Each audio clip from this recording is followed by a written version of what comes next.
Good evening. Welcome to NFSC News, the latest news and updates. We are the new Chinese. We're holding the Chinese Communist Party, the CCP, accountable for the actions. We must reiterate that Chinese Communist Party does not represent the Chinese people. This is Feather and Tom taking you through the session. Moscow revealed that Pelosi's Asia trip has sparked CCP's infighting. On July 30th, when Pelosi set off on a trip to Asia, sparked a public outcry. Moscow revealed an exclusive, in-depth interpretation on the matter in a gathered video. In the video, Moscow focuses on three areas. First, for the first time ever, the world is paying so much attention to the trip of the head of the state. The Chinese Communist Party, CCP, is bickering internal over the response, further pointing infighting fingers at each other. The United States and Taiwan are also facing tests that will not give up easily. Second, no matter how CCP and US battle and collude on this matter, whistleblower movement hopes that this matter will not become a bargaining chip in a political deal between CCP and US, and it will not come at the cost of Chinese security, and will cause as little harm as possible to the people of Taiwan and China. Third, in the course of events, the CCP and its various domestic forces, as well as relevant forces in Taiwan and the United States, may all play their role. The whistleblower movement will show the world clearly who is lechery of the CCP, who is destroying world peace, and who is oppressing and betraying the Chinese. 从昨天的上午到现在，我觉得共产党的内部确实真的是你是一个美国的议长，要到亚洲访问，可能要造访台湾。然后共产党内部掐起来了，听说所有人都在责备你呢，吹牛吹大了，怎么收场啊？中宣部怎么办呢？然后如果他要去了怎么办呢？然后美国的勾兑条件还没下来呀，都是这吹那么多牛咋办？怎么下场？美国是咋办啊？如果 Nancy Pelosi 真的按中国共产党说的 ，Nancy Pelosi 由于说这个议长意外怀孕不去，你这不成笑话了吗？是不是？然后呢，台湾突然宣布说，我由于我台湾的安全原因，不能接受 Nancy Pelosi 议长访台，你这台湾不丢人了吗？卖台贼不全暴露了吗？是吧？然后你说 Nancy Pelosi 如果走到中间，找出各种其他理由下去 ，Nancy Pelosi 议长的一生英名全毁了，那美国面子全丢了。现在飞机已经起飞了。你说咋办呢？反正要么有人撒谎，要不有人就勇敢，要不有人就得跪下，反正结果在这儿呢。我们希望这一次的 Nancy Pelosi 议长访台，不要让共产党再次成为一个中美政治交易的砝码，而牺牲台湾人民的安全和利益，这是我们最在乎的。台湾不应该成为利用品。第二，他俩怎么打，怎么政治勾兑都行，不要拿中国人民的安全和利益做交易代价。第三，他俩怎么打都行，尽可能减少对中国人民和台湾老百姓的伤害，这是我们所希望的。灭共当然是核心，但是我们不希望因为灭共让太多无辜的人受到牵连。但是我很高兴地看到，在国内政法界、纪委界、军界掐起来了，这个掐是好玩的，这是他挡不住的。共产党老吹牛14亿奴隶9300万党员。你也别忘了，由于这么大的所谓牛叉的数据，共产党定底下做了14亿的奴隶的市场，威胁全世界，给全世界讲述。那你吹那么大，不都是因为有14亿奴隶、9000多万党员吗？同样的问题，9000万党员、14亿奴隶也没那么好管。水能载舟，也能覆舟，能让你在那待着，能把你颠覆，而且就是1秒钟的事儿。我们不希望时间长，不管什么就咔嚓一下子，不要时间长。大事儿在这之前有什么突然发生或突然登台改变时间，或者突然不攻台，或者是解放军所谓的封海，或者台岛政府出来说我们不让 Nancy Pelosi 访台，或者在什么日本哪里设置什么的原因不访台，或者释放了什么民主人士，或者是对美国释放重大经济利好，签一个广场协议也可能。但是最可怕的是，不要拿中国人做交易，不要拿台湾人民做交易。这就是爆料革命，在斗争中，在事实中，在验证中，看到谁是共产党的走狗，谁是伤害世界和平，谁是欺压和背叛中国人民的，都会出来。CCP's wolf warriors will fail to live up to the wild remarks following the U.S. Speaker of the House Nancy Pelosi's announcement of her plan to visit Taiwan. It has been a hot topic on various social media platforms. and the Chinese Communist Party CCP wolf warriors were also repeatedly vocal about it. The CCP's mouthpiece Hu Xijing tweeted a post on July 29th clamoring that if Pelosi visits Taiwan, the People's Liberty Army (PLA) will shoot down her plane. Hu said that his tweet post received an enthusiastic response. In the aftermath of the post's republication, Fox News quoted it, and some reporters asked the White House speaker to respond to the post. Later, however, Hu's Twitter account was locked because it violated the tweet rules. On July 28th, Chinese Foreign Ministry spokesman Zhao Lijin claimed that the CCP would never sit idly by and would certainly take strong and resolute measures to thwart if Pelosi visits Taiwan. On the 29th, Zhao Lijin reiterated that the United States should not challenge Communist China's bottom line. Otherwise, the United States will take responsibility for all consequences. In addition, US President Biden and Communist China President Xi Jinping had a phone call on the 28th. According to the CCP's briefing, Xi Jinping threatened Americans on the phone that those who played with fire would set themselves on fire. Moscow disclosed that many mutual accusations arose within the CCP following Pelosi's flight to Asia. The CCP fears that it will fail to fulfill its previous loud wolf warrior remarks if Pelosi visits Taiwan. Since Pelosi has landed in Japan, she can travel to Taiwan anytime due to the proximity of the two locations. Our station will closely follow the outcome. Moscow's trustee court case will resume on August 1st. On July 30th, Moscow mentioned the latest progress on the trustee's court case of his personal assets via Legata video. The court will hold a hearing on August 1st to hear whether there is a conflict of interest between Chapter 11 trustee Luke A. Desmond from Paul Hastings LLP and Miles in his personal reorganization bankruptcy case. The court will also review the legality of the process and qualification identified as trustee. Miles mentioned that Paul Hastings and Luke not only publicly lied, fabricated perjury, and destroyed evidence, but also filed many long motions, creating immense work pressure to the judges. At the same time, they also involved the fellow fighters of the whistleblower movement, as if Luke was a member of the task force and the representative of the Chinese Communist Party, CCP, in the United States to crack down on the whistleblower movement. Their actions are obviously in contempt of court and mistreatment of judges, and they will be sanctioned by the U.S. law. Luke will also be prosecuted by the U.S. Department of Justice and the Bar Association for violating professional ethics, and this Chapter 11 trustee lawsuit will become the biggest stain on his career. Miles pointed out that the reason why Paul Hastings and Luke dared to act like this should be related to the black hands and huge interest behind them and have something to do with the CCP. According to the U.S. law, this lawsuit with Paul Hastings will be a protracted war and will not come to an immediate result like in Communist China. But as long as we are true and have enough patience and real evidence, we will eventually be treated fairly by the law.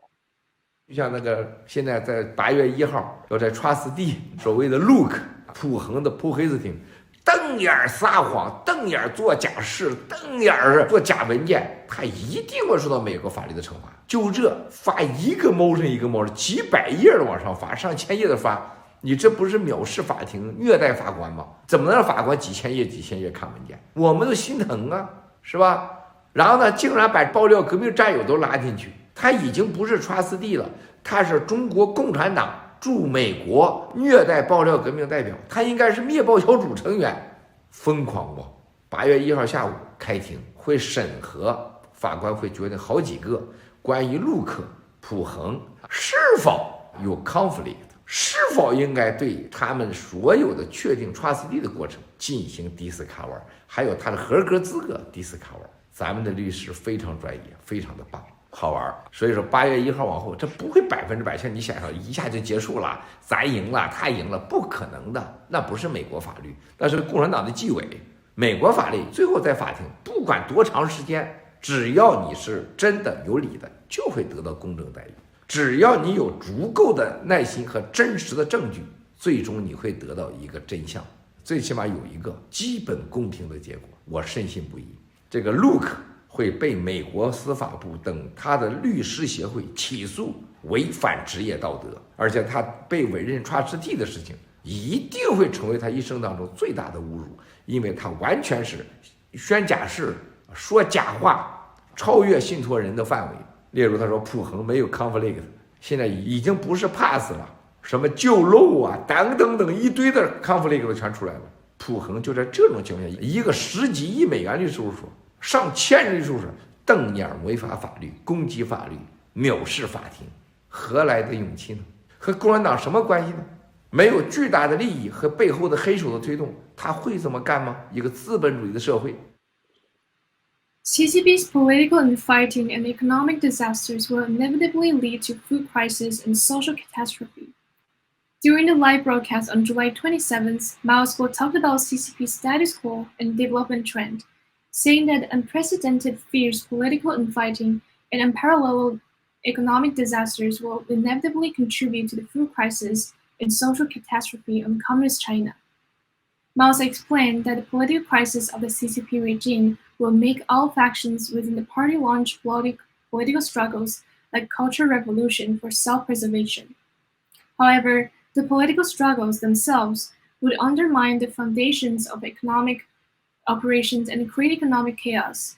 Meanwhile, the worldwide damage caused by CCP's autocracy allowed most of the states to realize CCP's true nature and continue to facilitate political, commercial, technological, and financial decoupling from Communist China.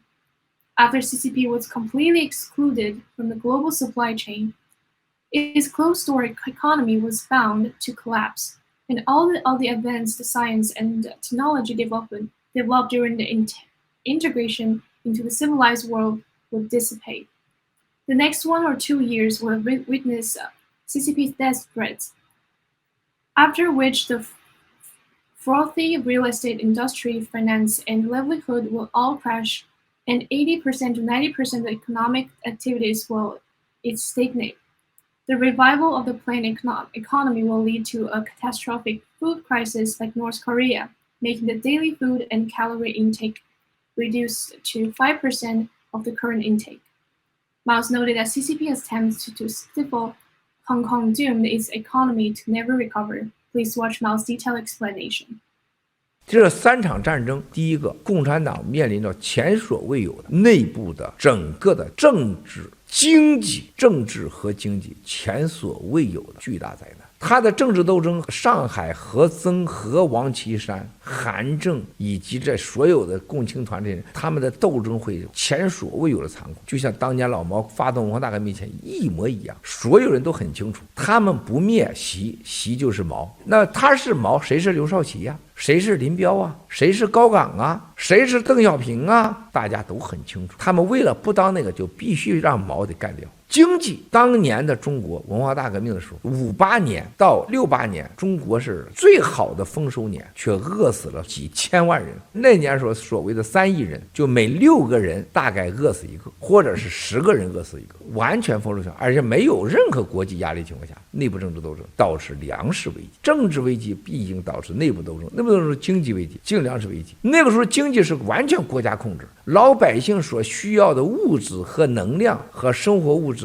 是今天中国人每个人所需要的。比如说现在中国人需要1000卡路里，那时候中国人大概需要最低的大概30卡路里。现在就是中国人所谓的这个已经达到上万美元 GDP 的放狗屁呢，是吧？中国实际上将近1半的人一年的 GDP， 也就是说不到1万人民币。中国人能分到的肉、分到的粮食跟他们所有想象是不一样的。中国人如果是这样斗争和这样经济下去，中国就像北朝鲜一样，每人摄入的食量、肉量、卡路里量跟今天降多少呢？降1/20，还能活下去。那就是中国的 GDP 整个的这个所有的生产几乎80%-90%都是停下来。什么中国的量子技术啊、太空技术啊、生物技术啊，全都扯淡的互联网。什么阿里巴巴、马云，全都是扯淡的。所有政治和经济斗争导致的闭关锁国，一切都成为废物，而且永远不可能再回到以前。看到欧洲的这18国的跟你的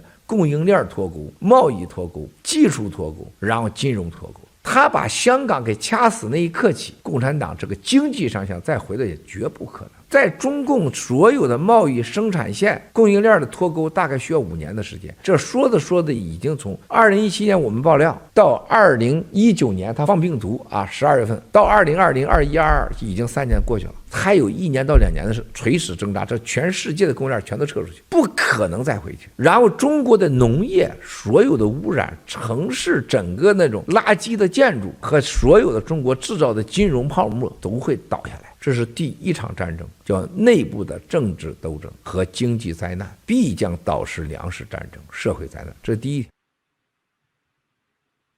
Neuralink Technology went bankrupt. A chip company once received 200 million yuan in financing. On July 29th, the media of Communist China reported that Neuralink Technology, a chip company that had received huge financing, had no one in its headquarters office area in Nanjing. The logo hanging by the company at the front desk has been removed. The remove has been without water and power, and some chip manufacturing and testing equipment has been randomly stacked at the office. The property management staff of the office building said that the company's employees were in a particularly anxious manner and began to move out at the end of June. The water and electricity expenses were in arrears for 2 months and could only be deducted from the deposit. The whereabouts of employees have never been known. It is reported that Neuralink Technology completed a Series B round of financing in September 2020, with an investment amount of up to 200 million yuan. Its investors include IPV Capital, Qihong Fund of CICC, Nanjing Jiangbei Jiankang Science and Technology Fund, Shenyu Investment, Guangyuan Mathematics, Jiuhe Venture Capital, Jiangbei Science and Technology Investment, and other investment institutions. However, while obtaining huge financing, the company also began to quietly cancel its Shenzhen branch, and in June 2021, it began to cancel its Jiangxing branch. At present, both branches have been written off. According to the information of Qi Neuralink Technology is still in a state of existence, but its official website shows that the company has stopped providing services. Analysts said that since 2022, the sluggish market environment has announced that a 2-year semiconductor investment boom has cooled down. Investors no longer chase chip companies. The once lively chip industries of Chinese Communist Party seem to have no power to struggle at all.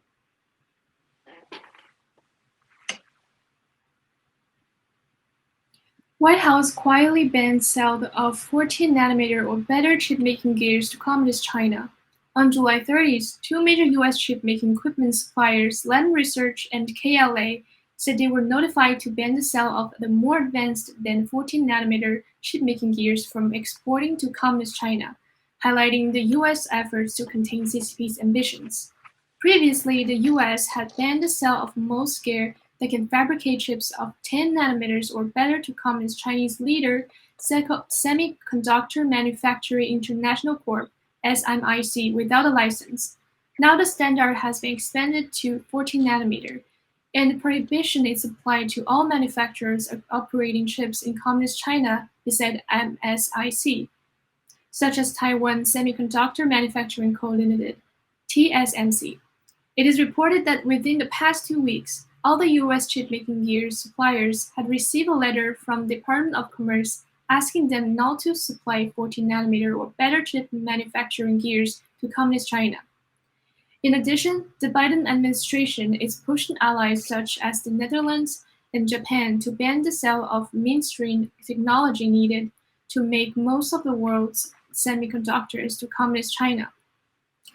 Analysts said the prohibition is equivalent to banning a whole generation of chip-making equipment from entering Communist China. It is a huge invisible resistance to its chip development. Switzerland warns trillion of assets of CCP top officials may be frozen if CCP invades Taiwan. According to the report on July 30th, Marie-Gabrielle Hennig-Flech, director of the State Secretariat for Economic Affairs of Switzerland, said if the Chinese Communist Party, CCP, invades Taiwan, Switzerland would follow the example of the Russian-Ukrainian war, abandon the principle of neutrality and follow the European Union in adapting sanctions against the Chinese Communist Party. The sanctions on CCP are stronger than those of Russia.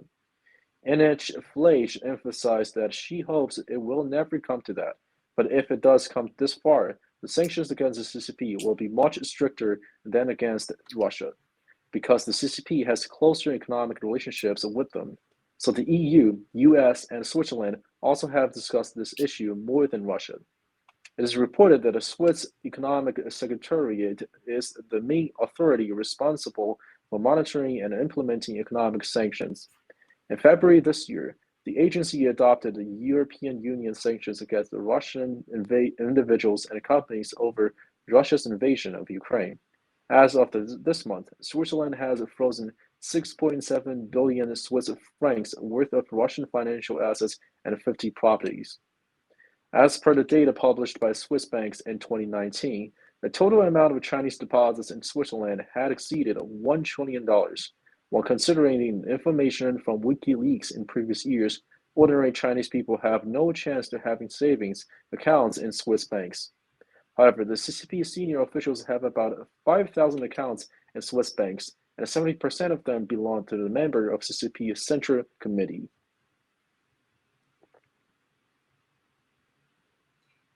Biden tested positive for CCP virus once again. On July 30th, the White House released a statement saying Joe Biden has tested positive for CCP virus again only days after testing negative. The White House physician, Dr. Kevin O'Connor, said that the president has experienced no re-emergency of symptoms and continues to feel quite well. According to the guidelines of the Centers for Disease Control and Prevention, Biden will re-enter isolation for at least 5 days. The agency says most rebound cases remain mild, and there have been no reports of severe cases. Biden tweeted about his positive results, saying it could happen to a small minority of folks. He said, "I've got no symptoms, but I am going to isolate for the safety of everyone around me. I'm still at work, and I will be back on the road soon." Moreover, Biden had no intention to receive medical retreatment because it would be kept under close observation. Biden is fully vaccinated and has received 2 booster shots. He received his first 2 doses of the Pfizer CCP virus vaccine before he took office in January 2021. His first booster shot in September and the second booster shot in March.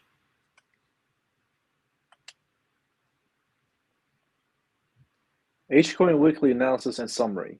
In the past week, the price of Himalaya coin Hcoin has rebounded from $30 to about $33, with a peak price of about $39.60, a maximum increase of about 33%. An average daily trading value was about 160,000 pieces, with a 1-week trading volume of about 1.1 million pieces. The average daily trading volume was about 160,000 pieces, and the weekly trading volume was about 1.1 million pieces. At present, the trading of Hcoin is not yet fully open in the world, and the price is still seriously undervalued.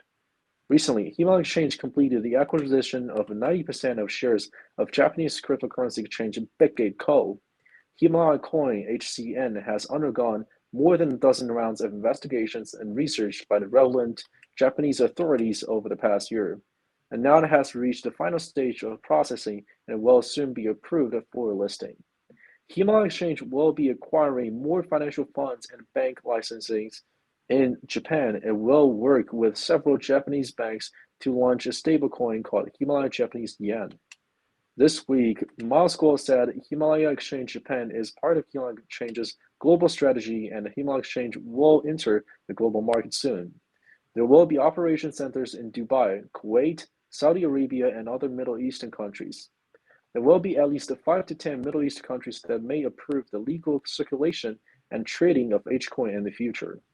Himalaya Exchange will continue to expand in the UK, set up a special finance group in Australia, and establish data centers and operating platforms in the US and Canada.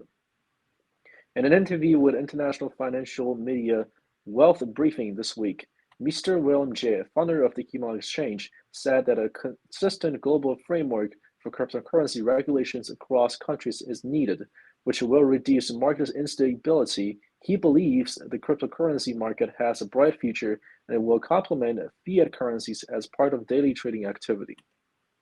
A recent released U.S. congressional investigation found that the Chinese Communist Party, CCP, has been bullying Federal Reserve insiders to obtain confidential information. Moscow said the Federal Reserve is currently facing challenges from digital currencies and the CCP. Himalaya Exchange and Hcoin were designed from the beginning with a centralized private chain designed using Ethereum-based technology developed by JP Morgan, accompanied by a stablecoin Himalaya dollar HDO with 100% real US dollar as reserves, and adhering to the highest standards of KYC. All of these show Himalaya Exchange is willing to work with the US without adding to US concerns about the security of US dollar status, and to meet all the requirements of the US anti-money laundering and anti-terrorism. In contrast, the CCP poses a deadly threat to the US Federal Reserve. The Fed will sure go to war with the CCP and destroy the CCP's digital yuan. And the new federal state of China will surely be the ultimate beneficiary.